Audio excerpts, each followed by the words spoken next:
الحمد لله رب العالمين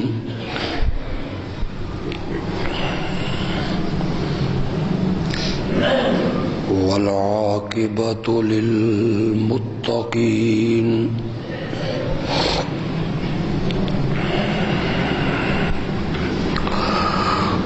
والصلاة والسلام على سيد الأنبياء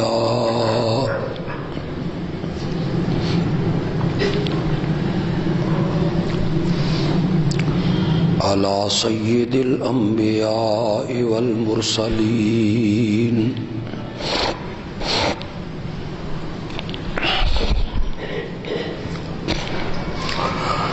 وعلى آله وأصحابه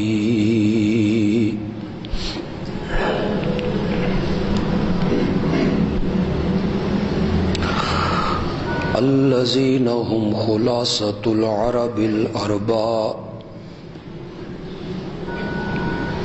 وخير الخلائق بعد الأنبياء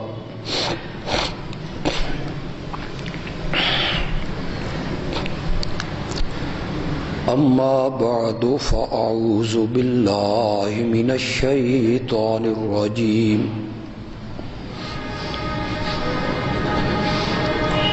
بسم الله الرحمن الرحيم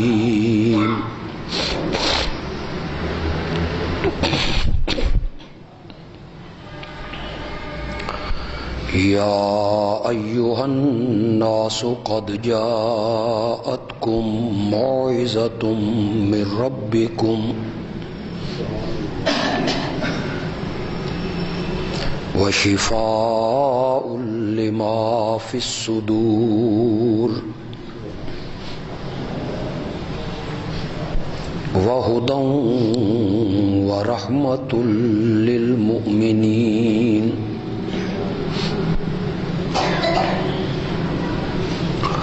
قل بفضل الله وبرحمته فبذلك فليفرحوا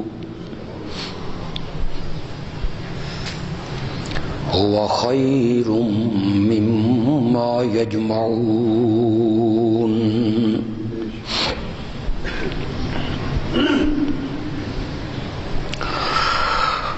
اے لوگو،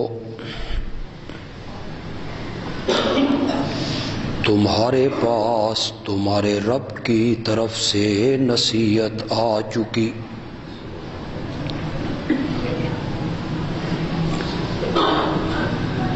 وہ نصیحت بھی ہے اور سینوں کی بیماریوں کے لیے شفا بھی،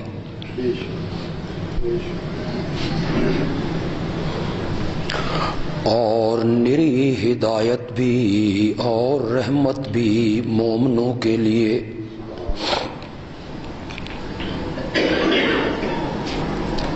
آپ کہہ دیجئے اللہ کے فضل کے ساتھ اور اس کی رحمت کے ساتھ اسی کے ساتھ مومنوں کو خوش ہونا چاہیے، کیونکہ وہ بہتر ہے اس مال و دولت سے جو کافر جمع کرتے ہیں۔ اللہم صل علی محمد وعلی آل محمد کما صلیت علی ابراہیم وعلی آل ابراہیم انک حمید مجید۔ اللہم بارک علی محمد وعلی آل محمد کما بارکت علی ابراہیم وعلی آل ابراہیم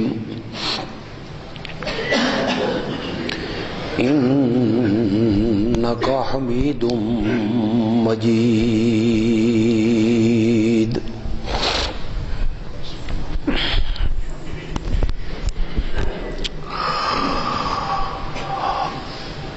دلوں پر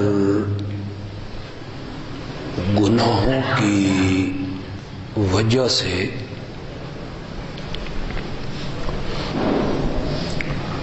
لگنے والے زنگ کو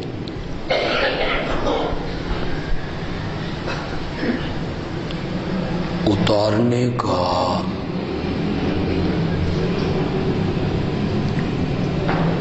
دوسرا نسخہ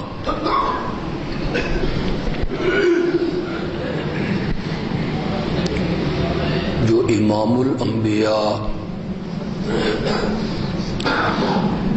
خاتم النبیین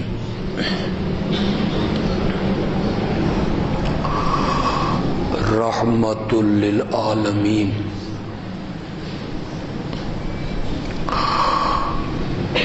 حضرت سیدنا محمد الرسول اللہ صلی اللہ علیہ وسلم نے تجویز فرمایا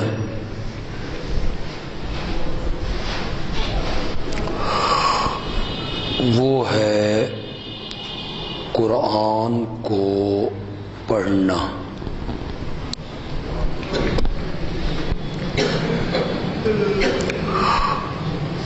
قرآن کی تلاوت کرنا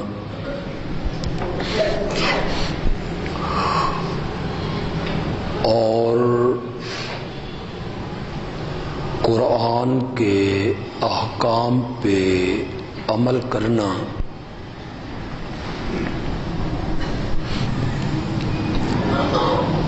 اس سے دلوں پر لگنے والا زنگ اتر جاتا ہے۔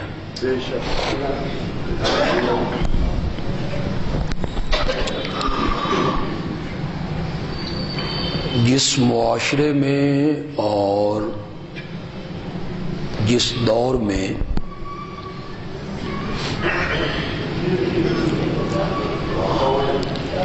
قرآن نازل ہوا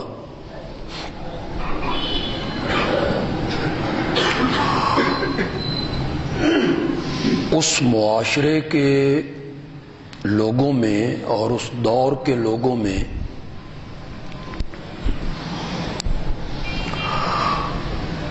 بہت سی برائیاں، بہت سی بدیاں اور بہت سی خرابیاں موجود تھیں۔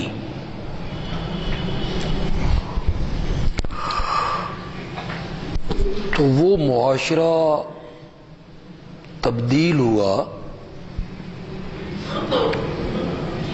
وہ دور بدلا، تو اس کا سبب اللہ کا قرآن ہی تھا۔ بے شک بے شک بے شک۔ اس قرآن نے ان کے دلوں پر لگنے والے شرک و کفر کے زنگ کو، گناہوں کے زنگ کو اور مختلف قسم کی برائیوں کے زنگ کو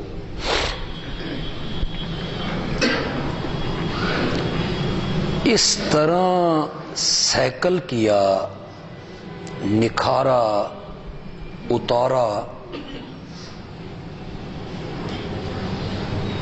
کہ اللہ نے آسمان سے رضامندی کی سندیں انہیں عطا کی۔ سبحان اللہ۔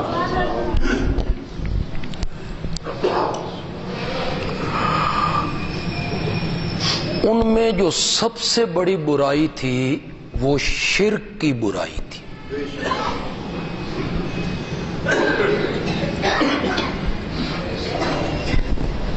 اور شرک بھی یوں کہ وہ اپنے ہاتھوں سے تراشے ہوئے بتوں کو جو مختلف انبیاء اور بزرگوں کی صورت میں وہ ڈھالتے تھے،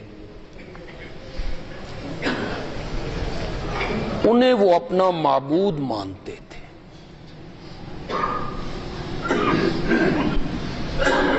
ان کی پوجا پاٹ کرتے تھے اور ان کے نام کی نظر و نیاز دیتے تھے۔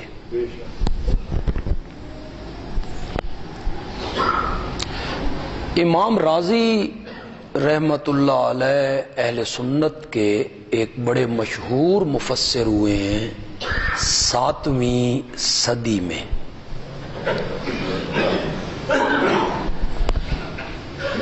انہوں نے تفسیر لکھی ہے، تفسیر رازی۔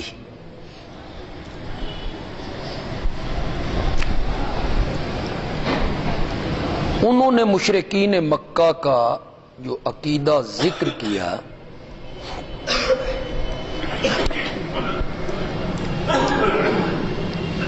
کہ وہ اکابر کے نام پر اور بزرگوں کے نام پر مورتیاں تراشتے تھے، صورتیں۔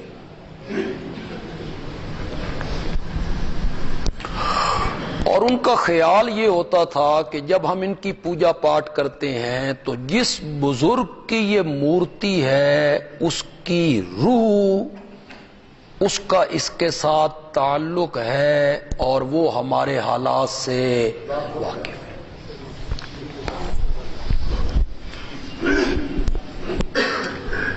یہ سارا عقیدہ لکھ کے امام رازی کہتے ہیں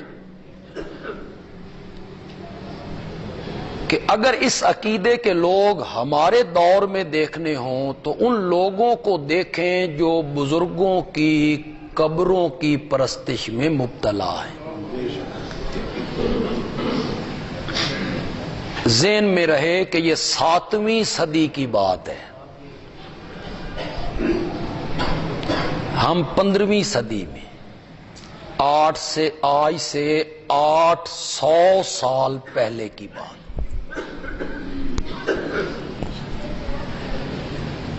کہ یہ بھی جب قبروں کی پوجا پاٹ میں مبتلا ہوتے ہیں تو ان کا بھی خیال یہ ہوتا ہے کہ بزرگ کی روح کا اس کے ساتھ تعلق ہے، اور یہ ہماری پکار سے، نظر و نیاز سے، ہمارے سجدے سے، وظیفے پڑھنے سے، پکارنے سے، دیگیں پکانے سے واقف ہے، باخبر ہے۔ سب سے بڑی برائی ان کے اندر شرک کی برائی تھی کہ وہ پرلے درجے کے مشرک تھے۔ 360 بت انہوں نے بیت اللہ میں رکھے ہوئے، بیت اللہ کے اندر انہوں نے بزرگوں کی تصویریں لٹکا رکھی ہیں، اور سب سے اوپر جو تصویر ہے وہ حضرت سیدنا ابراہیم خلیل اللہ کی علیہ السلام۔ صفا مروہ کے درمیان ان کے معبود اور بت الگ ہیں، گھر کا معبود الگ ہے، دکان کا الگ ہے، حضر کا الگ ہے اور سفر کا الگ ہے۔ ان کے وہ سجدے بھی کرتے ہیں، نیازیں بھی دیتے ہیں، پکاریں بھی کرتے ہیں، ہاتھ بھی جوڑتے ہیں، ان کی تعظیم بھی کرتے ہیں، ان کے سامنے دو زانو ہو کے بیٹھتے ہیں، مجاورت کرتے ہیں۔ شرک اور کفر کی یہ ساری برائیاں اس معاشرے میں موجود تھیں اور وہ پرلے درجے کے مشرک تھے۔ میرے پیارے پیغمبر نے قرآن کے ذریعے جب ان کا علاج کیا تو وہی مشرک موحد ہو گئے، اور شرک کی جگہ توحید نے لے لی، انقلاب آ گیا۔ اور انقلاب بھی ایسا آیا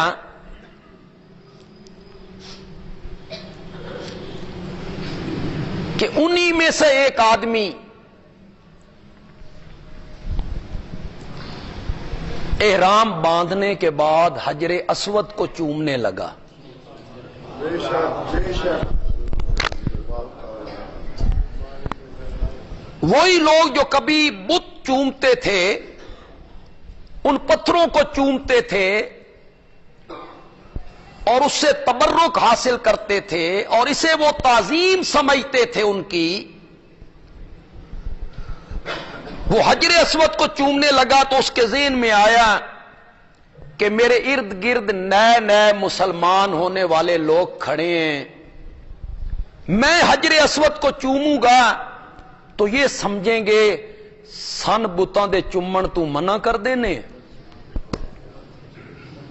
اور خود پتھر کو چوم رہے ہیں.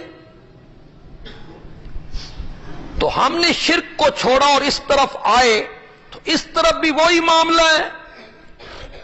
یہ ان کے ذہن میں آیا، یہ خیال ذہن میں آیا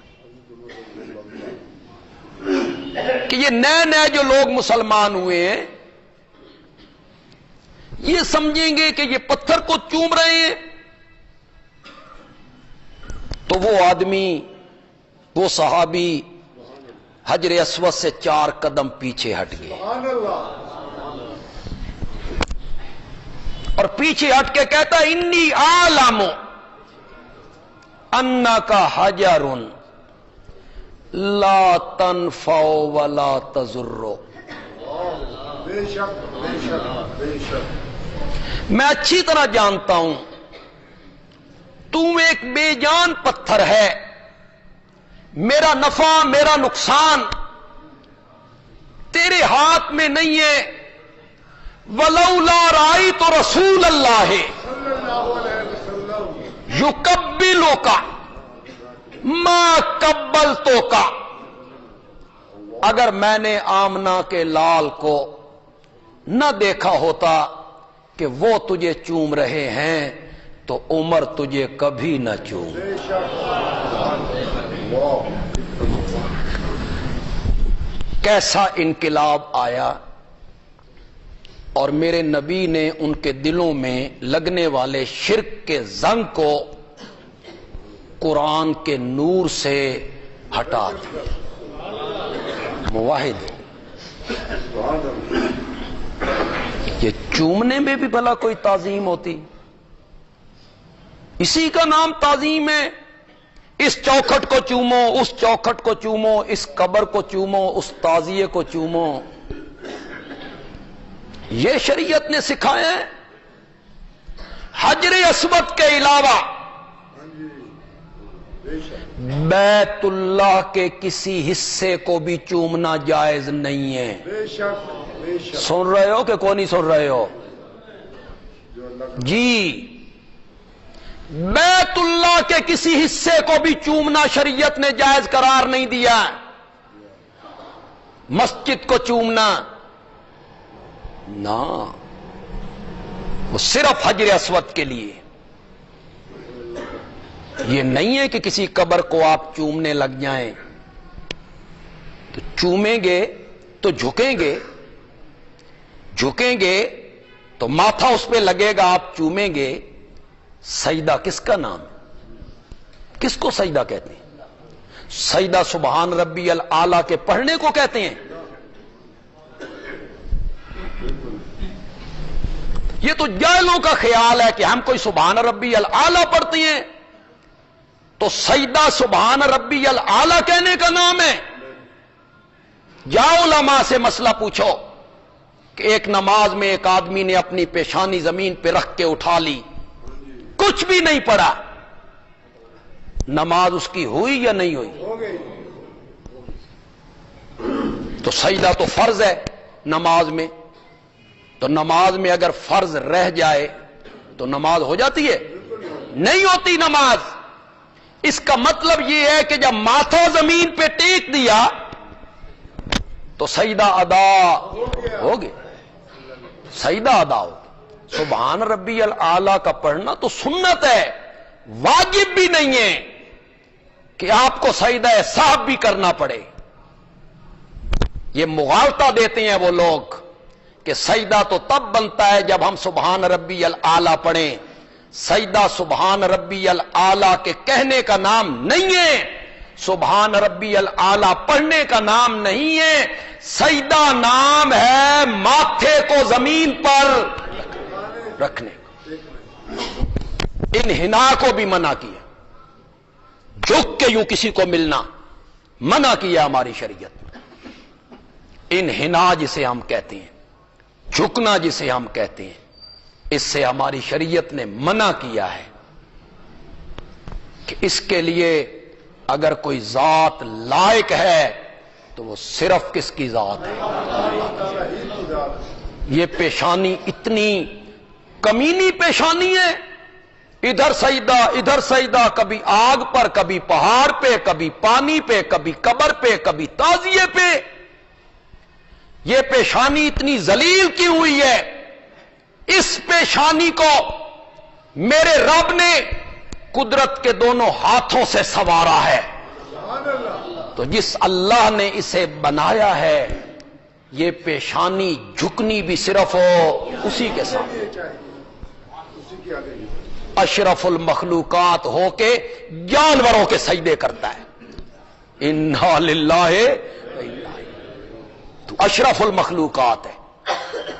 تیرے سامنے تو رب نے فرشتوں کو جھکا دیا، تو جانوروں کے سامنے جھکا ہوا ہے، لکڑیوں کے سامنے جھکا ہوا ہے، پتھروں کے سامنے جھکا ہوا ہے، جالیوں کے سامنے تو جھکا ہوا ہے. ان المساجد للہ فلا تدعوا مع اللہ احدا. 29واں پارہ پڑھو، سورت جن پڑھو. ان المساجد للہ، ایک معنی یہ ہے کہ یہ جو مسجدیں ہیں یہ کس کا گھر ہیں، ایک معنی اس کا یہ. لیکن عربی زبان میں چونکہ بڑی وسعت ہے نا، عربی زبان میں بڑی کشادگی ہے، بڑی فصاحت ہے، بڑی بلاغت ہے. دوسرا معنی اس کا علماء کرتے ہیں ان المساجد للہ، سجدے والے جو اعضاء ہیں نا، 5 اعضاء ہیں سجدے والے: ماتھا، ناک، ہاتھ، گھٹنے، پاؤں کے پنجے، جو سجدہ کرتے ہوئے زمین سے لگتے ہیں. ان المساجد للہ، سجدے والے جو اعضاء ہیں نا، للہ یہ میں نے بنائے، یہ میرے بندے دا پتر بن میرے بنائے ہوئے اعضاء نو جھکا تا صرف میرے سامنے جو بنائے جو میں نے تو جھکا بھی میرے سامنے نا. اور کچھ علماء نے مانا کیا وَأَنَّ الْمَسَاجِدَ لِلَّهِ، سجدے والی جو جگہ ہے نا، اب اعضاء میں نے ہم نے نہیں کیا، اب جگہ میں نہ کر لیا. یعنی جس زمین پہ تو سجدہ کر رہا ہے وہ میدانی علاقہ ہے، وہ صحرا ہے، وہ پہاڑ ہے، وہ جنگل ہے. ان المساجد للہ، موحد تو بڑا غیرت مند ہوتا ہے. تو پھر ذرا میرے ترجمے کو غور سے سنیں گے اور وہ جو غیرت ہے اس میں اس کو ذرا سمجھنے کی کوشش کریں گے. جس زمین پہ ماتھا رکھتا ہے نا، اے میری ہے. ان المساجد للہ، جس زمین پہ اعضاء ٹکاتا ہے نا سجدے کے لیے، یہ میری زمین ہے، میری زمین پر سجدہ کرنا ہے تو صرف میرا سجدہ کرنا ہے. میرے سوا کسی اور کا سجدہ کرنا ہے نا تو میری زمین سے باہر نکل کے کر. میری زمین میں رہنا ہے تو سجدہ صرف میرا کرنا. یہ دین نہیں ہے جو کچھ آج ہمارے بزرگوں کی قبروں پہ ہو رہا ہے. خدا گواہ ہے یہ تعلیم نبی پاک کی تعلیم نہیں ہے. یہی تعلیم دی ہے نبی پاک نے، انا للہ و انا الیہ راجعون، کہ قبروں کو پختہ بناؤ، اس پر چراغاں کرو، سونے کے دروازے بناؤ، اس پر چادریں چڑھاؤ. یہی تعلیم دی ہے نبی پاک نے، یہی سکھایا ہے آپ نے صحابہ کو.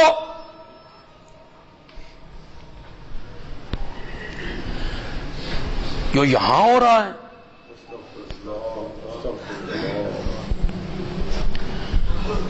خدا گواہ ہے. حضرت عائشہ رضی اللہ تعالی عنہا کے حجرے میں ظاہر بات ہے وہ صحابہ تو جاتے ہوں گے جو حضرت عائشہ کے محرم ہیں. حضرت صدیق اکبر جاتے ہوں گے اپنی بیٹی کو ملنے کے لیے؟ نہیں جاتے ہوں. حضرت عائشہ کے جو بھائی تھے عبد الرحمن، ابو بکر، یہ نہیں جاتے ہوں گے. حضرت عائشہ کے جو بھانجے تھے عبداللہ ابن زبیر،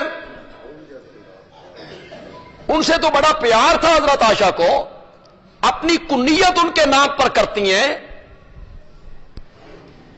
اپنے بھانجے سے پیار ہے ان کو، وہ جاتے ہوں گے اندر. میرے پیارے پیغمبر کی قبر منور کو سجدہ کرنا، ماتھا ٹیکنا، چومنا، مٹی اٹھانا، یہ تو بڑی دور کی بات ہے. خدا گواہ ہے کسی صحابی نے میرے پیارے پیغمبر کی قبر منور کو ہاتھ بھی کبھی نہیں لگا،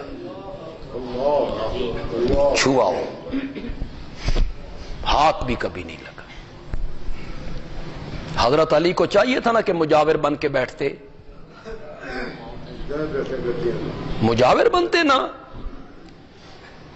پھر پکی قبر بنائی جاتی نا، پھر اس پر چادر چڑھائی جاتی نا، پھر اس کا سالانہ عرس ہوتا نا. سب سے اعلی قبر اگر کسی کی ہے تو وہ میرے نبی کی قبر صلی اللہ علیہ وسلم.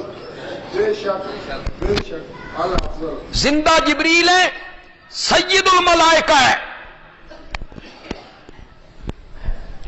زندہ جبریل پر جو سارے فرشتوں کا سردار ہے، اس پر رب کی رحمتیں اتنی نہیں اترتی جتنی رحمتیں میرے پیارے پیغمبر کی قبر منور پہ اترتی. معمولی قبر ہے، کسی صحابی نے نہیں پوجا، کسی صحابی نے نہیں چوما، کسی صحابی نے وہاں سے مٹی نہیں اٹھائی، کسی صحابی نے پھول کی ایک پتی کبھی نہیں ڈالی، کسی صحابی نے کوئی اگربتی روشن نہیں کی، کسی صحابی نے کوئی دیا نہیں جلایا، کسی صحابی نے وہاں سالانہ عرس نہیں کیا، کوئی صحابی میرے نبی کی قبر منور پہ مجاور نہیں بنا، نہیں بنا. وہ جانتے تھے، وہ سمجھتے تھے کہ اس قبر والے نے خود کہا ہے لعنت اللہ علی زائرات القبور والمتخذین علی المساجد والسرج او کما قال النبی صلی اللہ علیہ وسلم. جاؤ مشکات اٹھاؤ، جاؤ میرے نبی کا فرمان پڑھو. قصوں اور کہانیوں میں ڈوبے ہوئے ہو، روایات میں کھوئے ہوئے ہو. علامہ اقبال نے کہا تھا یہ امت روایات میں کھو گئی اور حقیقت خرافات میں کھو گئی. اٹھاؤ حدیث، اٹھاؤ میرے نبی کا فرمان. میرے نبی نے فرمایا لعنت اللہ علی زائرات القبور، قبروں پہ جانے والی عورتوں پر لعنت اللہ، اللہ کی لعنت ہو. نہیں سناؤ گے تم لوگوں کو یہ ارشاد نبی پاک کا کہ تمہاری رونقیں ماند پڑتی ہیں، تمہاری آمدنیوں میں فرق آتا ہے. نہیں سناؤ گے تم آقا کا ارشاد. محبت کا دعویٰ کرو گے، عشق کے دعوے کرو گے کہ ہمیں نبی پاک سے عشق ہے. عشق ہے تو نبی پاک کا فرمان سناؤ، سنو نبی پاک کا فرمان لوگوں کو، قبروں پر جانے والی عورتوں پر لعنت اللہ، اللہ تعالیٰ کی لعنت ہو۔ یہ میرے پیارے پیغمبر کا فرمان۔ میں نے کبھی کسی عالم کا نام سٹیج پہ نہیں لیا، برے طریقے سے تو کبھی لیا بھی نہیں۔ آپ اس کی گواہی دیں کہ کسی فرقے کے بزرگوں کا میں نے نام بگاڑا ہو یا ان کے بزرگوں کا نام لے کر ان پہ بے جا تنقید کی ہو، تبرہ کیا ہو؟ نہیں۔ باوجود اس کے کہ ہمارے بزرگوں کے متعلق جو کچھ کہا جاتا ہے، بولا جاتا ہے، نام بگاڑے جاتے ہیں، گستاخ، منکر، بے ادب، اس کے باوجود ہم نے کبھی نہیں کہا کہ ہماری رگوں میں شریف باپ کا خون دوڑتا۔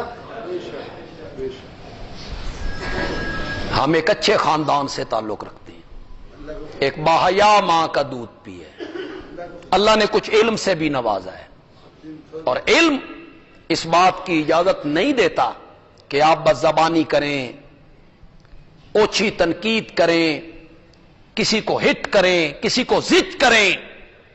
علم اس بات کی اجازت نہیں دیتا، یہ جاہلوں کا کام ہوتا، جاہل لوگ یہ کام کیا کرتے، اور یہ جہالت ہے۔ گالی نکالنا کیا ہے؟ جہالت۔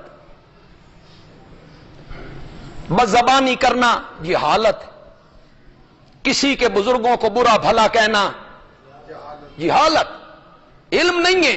عالموں کا یہ کام نہیں ہے، اور پھر یہ تو کام بالکل نہیں ہے کہ ایک عالم گالی نکالے اور جب اس سے پوچھا جائے کہ تم یہ زبان کیوں استعمال کرتے ہو تو وہ کہے اللہ نے بھی تو قرآن میں گالیاں نکالی۔ انا للہ۔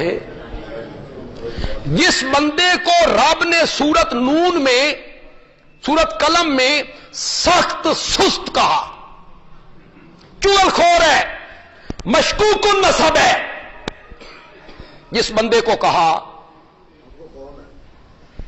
وہ تو عالم الغیب ہے، بے شک وہ اس بندے کو جانتا تھا۔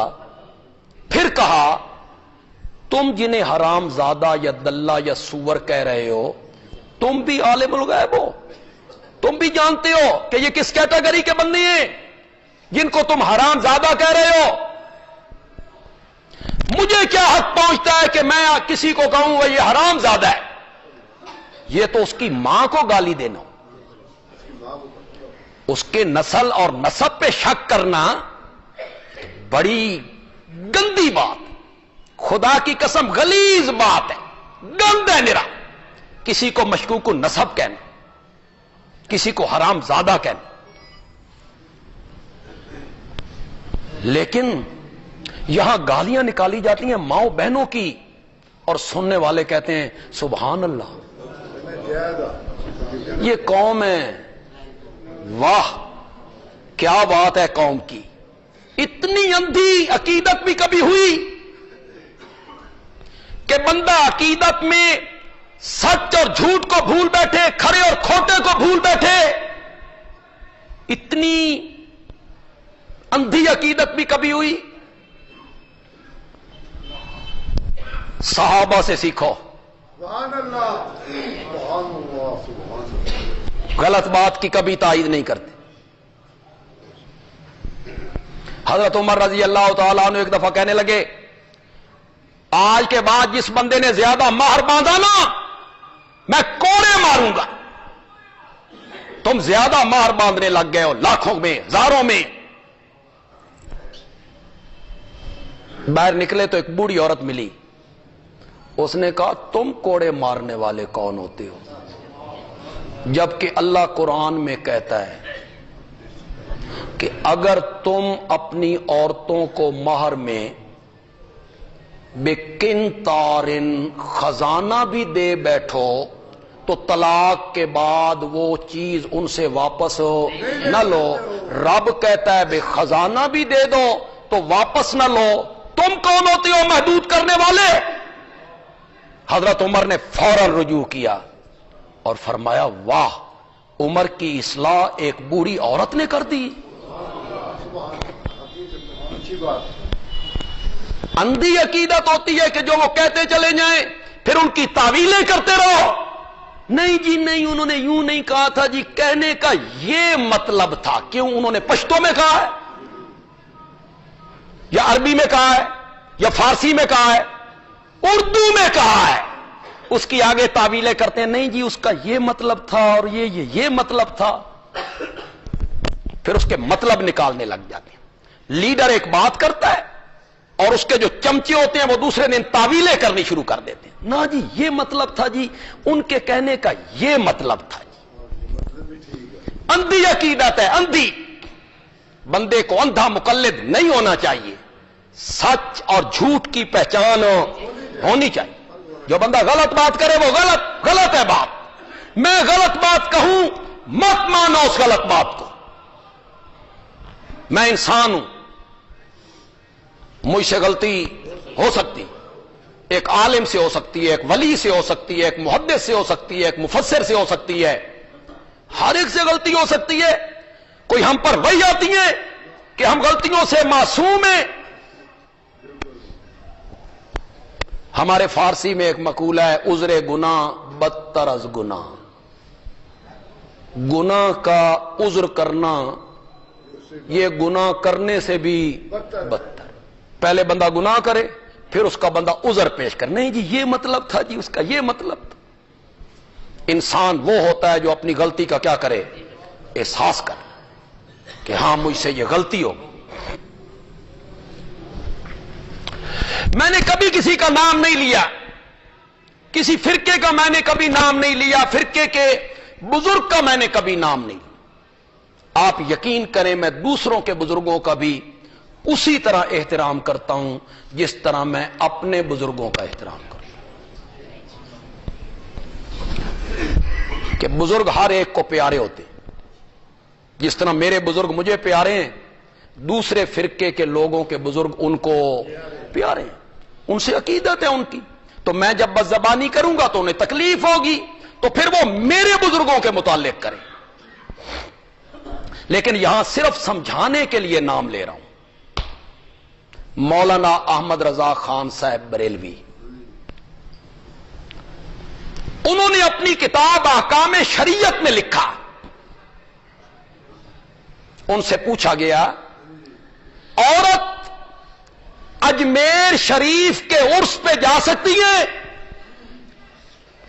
تو مولانا نے جواب لکھا، یہ نہ پوچھو کہ جا سکتی ہے یا نہیں جا سکتی، بلکہ یہ پوچھو کہ عرس پہ جانے کے لیے جب اپنے گھر سے قدم باہر رکھے گی تو اس پر لعنتیں کتنی برسیں گی۔ جی یہ کس نے لکھا ہے؟ مولانا احمد رضا خان صاحب بریلوی۔ احکام شریعت ان کی کتاب ہے، اس میں انہوں نے تحریر کی، اور ٹھیک تحریر کیا، اس لیے کہ یہ لعنت کے لفظ اصل میں کس نے کہے تھے؟ میرے آقا نے کہے۔ لعنت اللہ علی زائرات القبور، قبر پہ جانے والی عورتوں پر رب کی لعنت ہے، بل متخذین علی المساجد، اور جو لوگ قبروں پہ مسجدیں بناتے ہیں ان پر بھی رب کی لعنت ہے۔ والسرج، سرج جمع سراج کی، سراج کا معنی کیا ہے؟ بولو، بولتے کیوں نہیں ہو؟ دیا۔ والسرج، اور جو لوگ قبروں پہ چراغ جلاتے ہیں ان پر بھی رب کی کیا ہے؟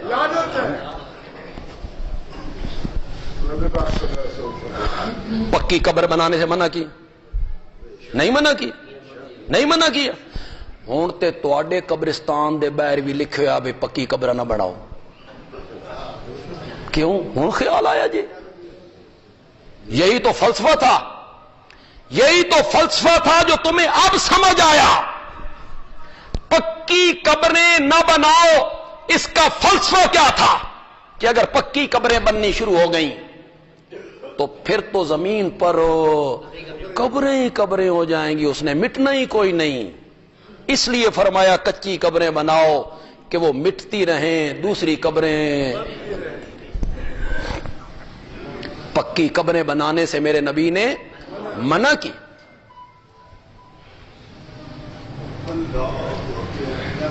یار ہم کیا چاہتے ہیں کہ میرے والد کی قبر ہو، میری والدہ کی قبر ہو، میرے بھائی کی قبر ہو، میرے کسی عزیز کی قبر ہو، تو ہم یہ چاہتے ہیں اللہ اسے آگ سے بچائے. چاہتے ہیں اسی اتے آگ بالی ہوئی، آگ کی پکی ہوئی اینٹیں ہم نے اوپر رکھ دیں. یہ بری فعل ہے، یہ بری فعل ہے. میرے نبی کا کہنا یہ ہے کہ آگ کی پکی ہوئی کوئی چیز میت کے قریب ہی نہ جائے، کیونکہ ہم چاہتے ہیں کہ ہمارا مرنے والا بزرگ اور بھائی آگ سے کیا رہے؟ دور رہے. اٹاں لا لا لا کے عمارت بنا بنا کے ایڈا بوجھ پا دیتا جائے. شریعت تو بالکل سادہ سی تھی، اس سادہ شریعت پہ آپ نے عمل نہیں کیے. میرے پیارے پیغمبر کی قبر منور کچی ہے یا پکی ہے؟ کچی ہے. حضرت صدیق اکبر کی کچی ہے، حضرت عمر کی کچی ہے. 10,000 صحابہ دفن ہے جنت البقیع میں. 10,000 صحابہ. آپ میں سے جو لوگ جنت البقیع میں گئے ہیں وہاں حضرت حلیمہ کی قبر ہے، حضرت سیدہ فاطمہ کی قبر ہے، حضرت سیدنا حسن ابن علی کی قبر ہے، حضرت عباس کی قبر ہے، اور بالکل جنت البقیع کے آخر میں حضرت سیدنا عثمان ذو النورین کی قبر ہے، ابو سعید خدری کی قبر ہے. آپ جنت البقیع میں داخل ہوں تو بائیں ہاتھ پر حضرت سیدنا علی ابن ابی طالب کی والدہ جن کا نام تھا فاطمہ، ان کی قبر بالکل بائیں ہاتھ.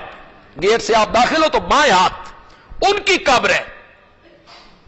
اور وہ قبر ہے کہ ان کو دفن کرنے سے پہلے میرے پیارے پیغمبر خود اس میں لیٹ گئے تھے. وہ آپ کی چچی تھی، حضرت فاطمہ کی وہ ساس تھی. وہ قبر ہے، سب کچی ہیں، کوئی ایک قبر بھی پختہ نہیں ہے. یہ کہنا کہ جو قبریں روشن ہیں اور بزرگ ہیں، وہ پیر ہے، وہ ولی ہیں، وہ ولی وہ ہوتے ہیں جن کی قبریں روشن ہوتی ہیں. انا للہ و انا الیہ راجعون. اور لوگوں 1,00,000 سے زائد پیغمبر آئے ہیں، بتاؤ کہاں ہیں قبریں ان کی؟ بولو. حضرت ابراہیم کی قبر، حضرت اسماعیل کی قبر، حضرت اسحاق کی قبر، حضرت یعقوب کی قبر، حضرت یوسف کی قبر، حضرت موسیٰ کی قبر. بولو کسی نبی کی قبر کا نشان ہی کوئی نہیں، نشان ہی کوئی. صرف میرے پیارے پیغمبر کی قبر منور ہے جس کی نشاندہی ہے، اور رب نے اسے بھی شرک سے محفوظ کیا ہوا. کوئی بندہ پہنچ ہی نہیں سکتا اس قبر تک، کوئی بندہ پہنچ ہی نہیں سکتا. قرآن شفا ہے ان بیماریوں کے لیے جو بیماریاں کہاں لگتی ہیں؟ سینے میں لگتی ہیں، سینے میں لگتی ہیں. ابھی میں نے اس پر گفتگو کرنی، لیکن وہ جو میں نے بات کی کہ حقائق پر مبنی بات کرنی چاہیے، حق کی بات کرنی چاہیے، سچ کی بات کرنی چاہیے، یہ شخصیت پرستی اور یہ عقیدت اس کے خول سے باہر نکلنا چاہیے. ہم دوسروں پر تنقید کرتے ہیں، اپنے گھر کو دیکھنے کے لیے ہم تیار نہیں ہوتے ہیں. دوسروں کے بزرگوں پہ ہم تنقید کرتے ہیں، اور ہمارے بزرگ اگر کوئی غلط بات کریں تو ہم پھر چونکہ چنانچہ اگرچہ مگرچہ یعنی کہ پھر اس فلسفے میں ہم پڑ جاتے ہیں۔ نہیں، حقیقت پہ مبنی بات کرو۔ کسی سیاسی جماعت سے ہمارا تعلق نہیں، شروع سے ہی نہیں، ہم غیر سیاسی لوگ ہیں، لیکن قصور میں ایک بچی کے ساتھ ظلم ہوتا ہے، زیادتی ہوتی ہے، اور ایسی زیادتی ہوتی ہے کہ تاریخ میں اس کی مثال نہیں ملتی۔ بے حسی ہے وہاں کی انتظامیہ، پولیس، کہ 4 دن ایک بچی اغوا رہتی ہے اور 4 دن کوئی سنوائی نہیں ہوتی ان ورثاء کی، کوئی ان کو پوچھتا نہیں ہے، کوئی ان کے ساتھ چلتا نہیں ہے، کوئی ان کے دل پہ زخم پہ مرہم نہیں رکھتا۔ یہ ستم بالائے ستم ہے کہ مرہم تو رکھے نا۔ یہ ٹھیک ہے کہ پولیس ہر بچی کی حفاظت تو نہیں کر سکتی، یہ تو نہیں ہو سکتا کہ پولیس اس گلی میں بھی حفاظت کرے، اس گلی میں بھی حفاظت کرے، اس گلی میں بھی حفاظت کرے، یہ نہیں ہو سکتا۔ لیکن ایک بچی اغوا ہو گئی، یہ ہمارے پڑوس میں ایک بچی اغوا ہوئی، 3-4 سال ہو، یونس صاحب کی بچی، 8 سال کی بچی، اب اس کی عمر 12 سال ہوگی۔ اطلاع دی گئی، کوئی ناکہ بندی نہیں کی گئی، کوئی ناکہ بندی نہیں کی گئی کہ بچی سرگودا شہر سے کس طرح غائب ہوئی۔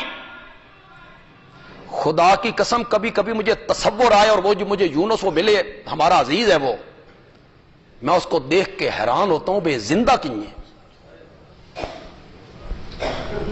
اس کے سامنے اور اس کی بیوی کے سامنے جب روٹی آتی ہوگی، یہ ان کے اندر روٹی جاتی کیسے ہوگی؟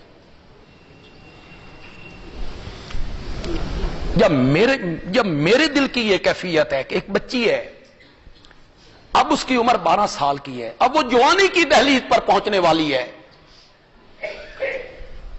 پتنی کس حالت میں ہوگی، تو ماں باپ پر کیا گزرتی ہوگی، تم کیا جانو، تم کیا جانو۔ یہ اس ماں باپ سے پوچھو، وہ دن میں کتنی مرتبہ مرتے ہیں، دن میں کتنی مرتبہ وہ جیتے ہیں، یہ ان سے پوچھو۔ لیکن ہم جو عوام ہیں، ہم جو لوگ ہیں معاشرے میں رہنے والے، ہم بھی تو یہی چاہتے ہیں کہ دین نہ آئے، شریعت نہ آئے، ہم بھی تو یہی چاہتے ہیں، ہم بھی یہی چاہتے ہیں کہ یہی لوگ رہیں، انہی لوگوں کو برسر اقتدار رہنا چاہیے، یہ ہمارے آئیڈیل ہیں، ہماری بیٹھکوں میں ان کی تصویریں ہیں، ہمارے دفتروں میں ان کی تصویریں ہیں، ہماری دکانوں میں ان کی تصویریں ہیں، یہ آئیڈیل نہیں ہے۔ کلمہ پڑھنے والوں کا آئیڈیل فاروق اعظم ہے رضی اللہ تعالی عنہ، فرات کی نہر کے پل پر، اللہ اکبر، نہ وائرلیس ہے، نہ ٹیلی فون ہے، نہ ہوائی جہاز ہے، نہ ہیلی کاپٹر ہے، نہ موبائل ہے، نہ کاریں ہیں، بیٹھا ہے مدینے اور فرات ہے عراق میں، کہاں مدینہ اور کہاں عراق؟ فرمایا عراق میں نہر فرات کے پل پر اگر گڑھا پڑ جائے اور اس گڑھے کے اندر بکری کا پاؤں آئے اور بکری کا پاؤں گڑھے میں آ کے ٹوٹ جائے، کل قیامت کے دن فاروق اعظم سے پوچھا جائے گا، حکمرانوں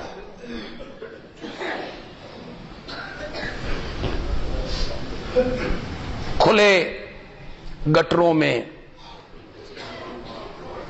کتنے معصوم بچے مرتے ہیں، کتنے معصوم بچے مرتے ہیں، بکری کا پاؤں، بکری کا، اور یہاں کھلے گٹروں میں کتنے بچے مرتے ہیں، تمہیں پرواہ ہی نہیں ہوتی۔ مردان میں کہنا میں یہ چاہتا تھا بھئی پنجاب وچ ہویا پہ گئے ہو حکمراناں نوں، وہ جو مردان میں ہوا ہے بولو ادھر نہیں بولتے، کیوں حقیقت میں مبنی بات نہیں کرتے ہو کہ ظلم جہاں بھی ہو وہ ظلم ہے۔ 4 سال کی آسماں، یہ تو 7 سال کی تھی، وہ 4 سال کی آسماں مردان میں اتنے ہی دن اغوا رہی، درندگی ثابت ہو گئی ہے، اسے قتل کیا گیا۔ تو جرم جہاں بھی ہو وہ جرم ہے۔ یہ حضرت شعیب علیہ السلام کی قوم کی طرح نہ بنو بے لین دے وٹے ہور تے دین دے وٹے ہور۔ آپ کیوں نہیں آسما کے لیے مولانا طاہر القادری بولتے؟ آسما کے لیے عمران خان صاحب کیوں آواز نہیں اٹھاتے؟ آسما کے لیے زرداری صاحب کیوں نہیں بولتے؟ آسما کے لیے سراج الحق صاحب کیوں آواز نہیں اٹھاتے؟ اس لیے کہ اس حکومت میں سراج الحق صاحب وہ شامل ہیں۔ جہاں بھی غلط کام ہے وہ غلط ہے۔ ہم غیر سیاسی لوگ ہیں اور ہم غیر سیاسی لوگ کہتے ہیں کہ ظلم بند ہونا چاہیے، ختم ہونا چاہیے، چاہے جس صوبے میں بھی۔ ان حکمرانوں سے نہیں ہوتا۔ امیر محمد خان تھے نا، نام سنا ہے ان کا؟ گورنر کالا باغ، پورے مغربی پاکستان کا گورنر تھا، سندھ، بلوچستان، خیبر پختونخوا، پنجاب، 1 یونٹ تھا، 1 یونٹ، ایک گورنر امیر محمد خان۔ لاہور میں ایک بچی اغوا ہوئی، ایک بچہ اغوا ہوا، بچہ، اس کی عمر 4 سال تھی۔ گورنر صاحب نے ایس پی کو آرڈر کیا کہ 24 گھنٹے کے اندر بچہ چاہیے۔ ایس پی صاحب نے سستی کی۔ دوسرے دن گورنر امیر محمد خان نے ایس پی کے بچوں کو بلا کے انہیں اپنے گھر کالا باغ پہنچا دی اور ایس پی سے کہا او 4 سال دا بچہ لے آ تے اپنے بچے لے جا۔ جی 8 گھنٹے کے بعد بچہ برآمد ہو گیا، صرف 8 گھنٹے کے بعد بچہ برآمد ہو گیا۔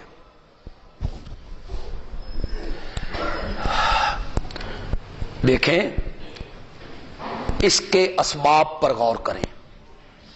پولیس ہر گلی کی حفاظت نہیں کر سکتی، پولیس ہر ڈیرے کی حفاظت نہیں کر سکتی، پولیس ہر گاؤں کی ہر گلی میں نہیں پہنچ سکتی کہ پولیس ہی ہماری حفاظت کرے۔ اسباب دیکھو، الیکٹرک میڈیا دیکھو کیا ہو رہا ہے۔ فحاشی تم نے پھیلائی، بے حیائی تم نے پھیلائی، بے پردگی تم نے پھیلائی، نیم برہنہ لڑکیاں